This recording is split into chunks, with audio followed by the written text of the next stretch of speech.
Hello everyone. तो कैसे हैं आप लोग? आई होप कि आप सभी स्वस्थ होंगे, मस्त होंगे। साथियों, आज की इस क्लास में मैं डिस्कस करने वाला हूं IT electrician trade first year वाले स्टूडेंट्स के लिए चैप्टर नंबर 3, जिसका नाम है इलेक्ट्रिकल एंड मैग्नेटिक सर्किट्स, यानी कि विद्युत और चुंबकीय परिपथ। तो इस चैप्टर के एमसीक्यूज विद एक्सप्लेनेशन यहाँ पे मैं डिस्कस करूंगा। आप लोग क्लास को एंड तक जरूर देखिएगा। और गाइस, यदि आप लोग फर्स्ट टाइम हमारे इस यूट्यूब चैनल पे हैं तो इसे सब्सक्राइब करें, साथ ही साथ बेल आइकन के बटन को जरूर प्रेस करें, ताकि आईटी से रिलेटेड सभी यूजफुल वीडियोस रेगुलर आप सभी तक पहुंच सके। तो दोस्तों, स्टार्ट करते हैं आज का वीडियो। यहाँ पे देखिए, आज की इस क्लास का फर्स्ट क्वेश्चन है अपने सामने। तीन इंडक्टर है। तीन इंडक्टर। सबसे पहले तो देखिए, आप सभी को पता होना चाहिए कि इंडक्टर एक्चुअल में होता क्या है। कोई भी चालक तार है, ठीक है, उसको हम अगर पास पास यूं लपेट कर एक कुंडली बना दें तो ये एक इंडक्टर हो जाता है। ठीक है, इसको हम बोलते हैं इंडक्टर। हिंदी में हम इसे बोलते हैं प्रेरक। ठीक है, इस तरह के तीन इंडक्टर जो है यहाँ पे कनेक्टेड है, और तीनों का जो इंडक्टेंस है, इंडक्टेंस प्रेरकत्व कहलाता है। यहाँ पे इंडक्टेंस L1 है, इसका इंडक्टेंस L2 है, इसका इंडक्टेंस L3 है। तीनों आपस में श्रेणी क्रम में है, यानी कि सीरीज कनेक्शन में ये जुड़े हुए हैं। अगर तीनों सीरीज में जुड़े हुए हैं, श्रेणी क्रम में जुड़े हुए हैं, मतलब श्रृंखला में जुड़े हुए हैं, तो तीनों का कुल इंडक्टेंस कितना होगा? कुल प्रेरकत्व, हिंदी में हम इसे प्रेरकत्व बोलते हैं। ठीक है, तीनों का कुल इंडक्टेंस जो है वो कितना होगा? तो दोस्तों, श्रेणी क्रम में जो कुल इंडक्टेंस है वो आपस में एड हो जाता है, आपस में जुड़ जाता है। L1 plus L2 plus L3 हो जाएगा। ठीक है, तो यहाँ पे जो है कौन से ऑप्शन में दे रखा है? ये दे रखा है अपने ऑप्शन बी में। ऑप्शन बी इस क्वेश्चन का राइट आंसर हो जाएगा। इसके अलावा देखिए, अगर आप लोगों से पूछे कि तीनों आपस में समांतर क्रम में हो, समांतर क्रम में जुड़ेंगे ये इस तरह से, पहला इंडक्टर, फिर उसके बाद में दूसरा इंडक्टर, उसके बाद में तीसरा इंडक्टर। अगर इस तरह से जुड़े हुए हो तो ये फिर समांतर क्रम कहलाएगा।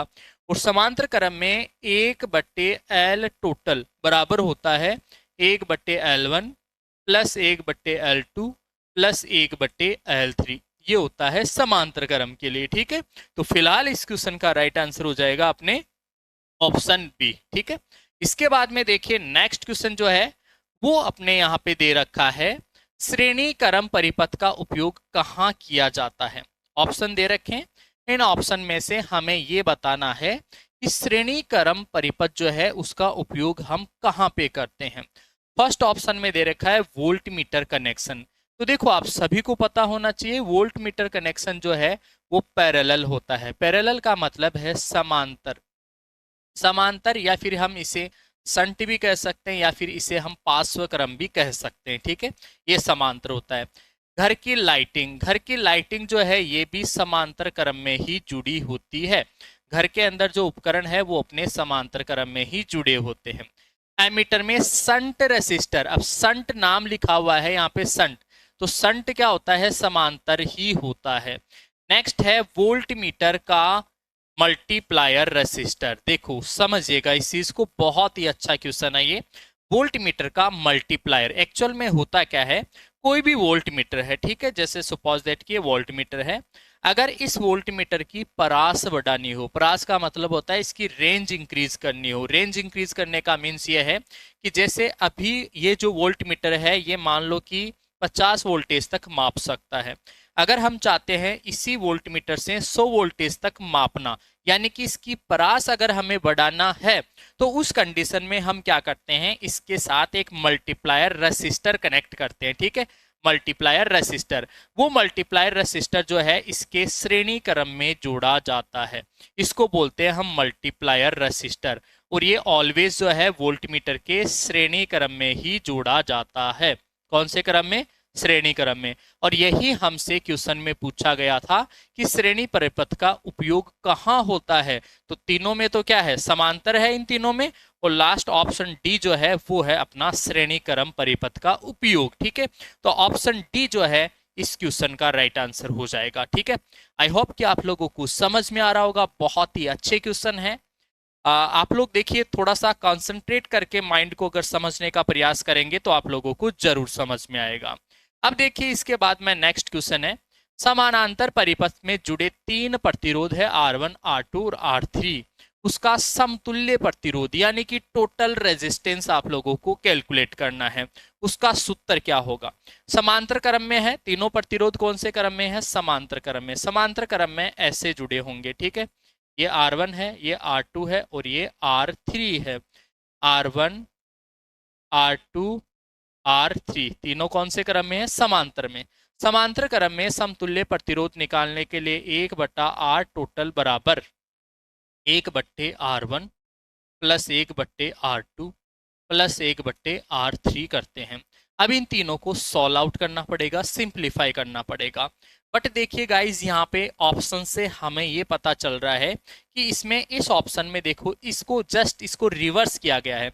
ये एक्चुअल में क्या होता है? 1/RT होता है समतुल्य प्रतिरोध का व्युत्क्रम, सभी प्रतिरोधों के व्युत्क्रम के योग के बराबर होता है।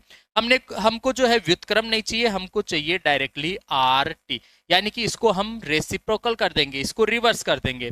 अब जब इसको रिवर्स करेंगे तो इसको भी क्या करना पड़ेगा? पूरे को रिवर्स करना पड़ेगा। और किसी भी चीज को हम रिवर्स करते हैं, उल्टा करते हैं तो 1/, कर देते हैं। तो 1/, ये पूरा का पूरा अपॉन में आ जाएगा 1/R1 plus 1/R2 plus 1/R3। तो ये जो है इस ऑप्शन में अपने यहाँ पे ऑप्शन डी में दे रखा है और यही इस क्वेश्चन का राइट आंसर हो जाएगा।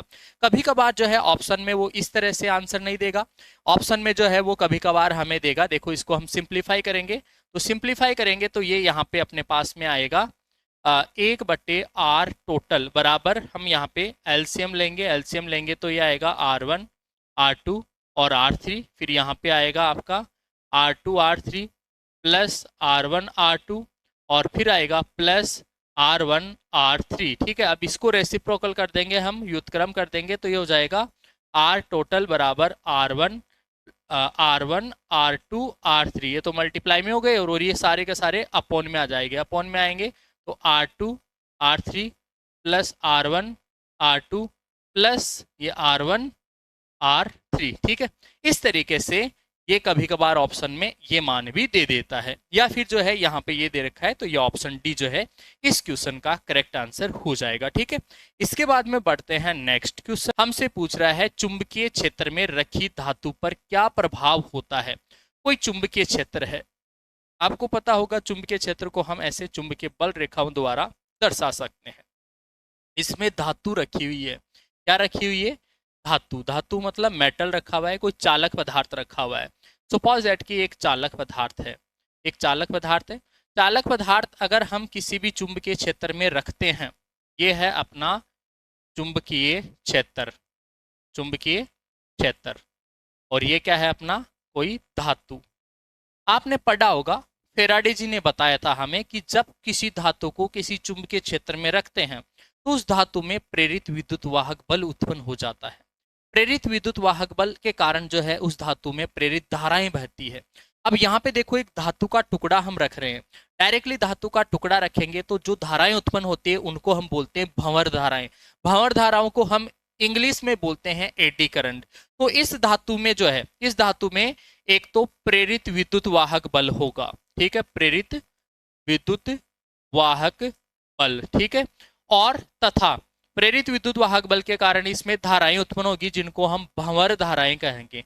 भंवर धारा, ठीक है, क्या कहेंगे? भंवर धारा, जिसे हम एडी करंट कहते हैं। एडी करंट हम इसे इंग्लिश में कहते हैं। तो ऑप्शन सी जो है ये इस क्वेश्चन का करेक्ट आंसर हो जाएगा। जब किसी भी धातु को किसी चुंबकीय क्षेत्र में रखेंगे तो उसमें एक तो विद्युत वाहक बल उत्पन्न होता है, विद्युत वाहक बल के कारण उसमें भंवर धाराएं उत्पन्न हो जाती है, ठीक है, भंवर धाराएं, ठीक है। ऑप्शन सी जो है इस क्वेश्चन का राइट आंसर होगा यहाँ पे, ठीक है। बहुत ही बढ़िया क्वेश्चन है गाइस ये। नेक्स्ट देखो, नेक्स्ट क्वेश्चन है R3 रेसिस्टर का प्रतिरोध मान कितना होगा। R3 रेसिस्टर जो है उसका प्रतिरोध मान हमसे पूछा जा रहा है, ठीक है। काफी अच्छा क्वेश्चन है, न्यूमेरिकल टाइप का क्वेश्चन है। ये रहा अपना R3, ये आप लोगों का R2 दे रखा है, ये R1 है। R1 है यहाँ पे 4 ओम, ठीक है। R2 जो है वो दे रखा है 6 ओम। R3 जो है हमें ज्ञात करना है, ये 12 एम्पियर दे रखा है करंट। करंट जो है वो दे रखा है 12 एम्पियर, राइट। इसके बाद में वोल्टेज दे रखा है अपने यहाँ पे V बराबर 24 वोल्ट। आप सभी को पता होना चाहिए गाइस, इस सर्किट के लिए V बराबर I गुणा R। I गुणा R क्या ले रहा हूं मैं, R ले रहा हूं इस टोटल, इसका कुल प्रतिरोध R टोटल, R टोटल। ये ओम के नियम से हम लिख सकते हैं, टोटल वोल्टेज जो है इस धारा गुणा इसका कुल जो रेजिस्टेंस है उसके बराबर होगा। ठीक है, तो यहां पे देखिए V जो है वो दे रखा है अपना 24, करंट जो है वो दे रखा है 12, आर टोटल जो है, आर टोटल इन तीनों का टोटल जो है वो कैसे निकलेगा, वो अभी हमने देखा कि तीनों का जो टोटल है वो आता है 1/1/R1। 1/R1 का मतलब है 4, प्लस 1/R2 का मतलब है 1/6, प्लस 1/R3।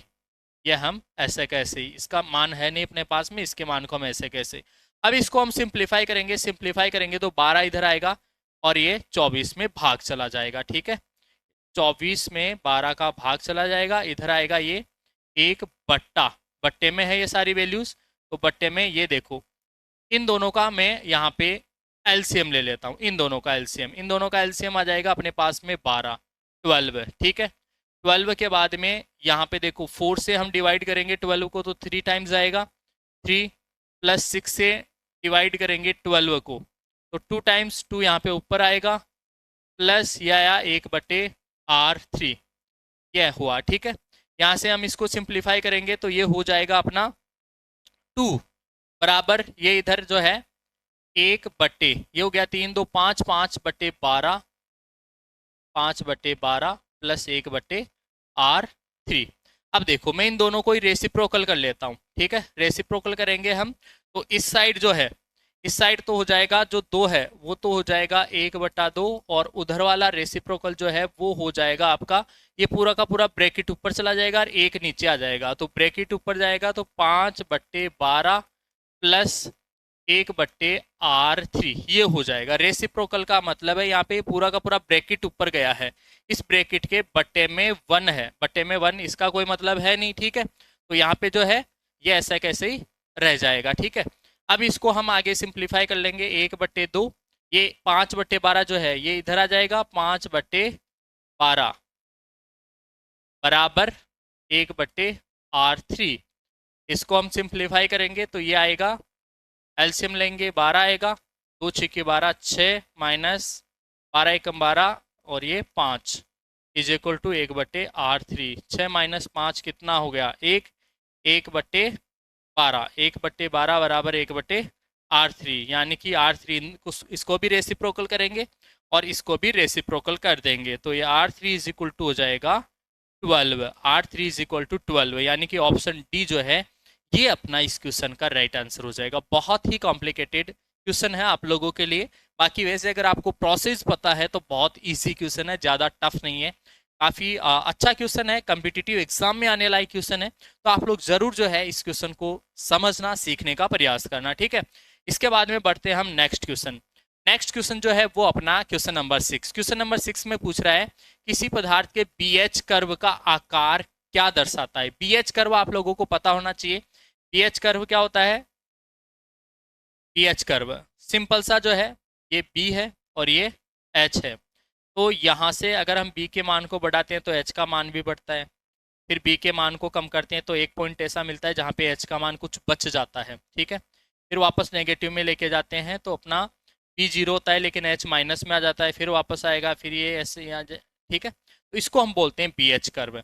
यहाँ से यहाँ तक ये वाला जो पोर्शन है इसको बोलते हैं रिटेंटिविटी। रिटेंटिविटी मतलब अवशिष्ट चुंबकत्व, यहाँ पे जो शेष बच जाता है H का मान वो कहलाता है अवशिष्ट चुंबकत्व, अवशिष्ट चुंबकत्व, इस प्रॉपर्टी को बोलते हैं हम रिटेंटिविटी।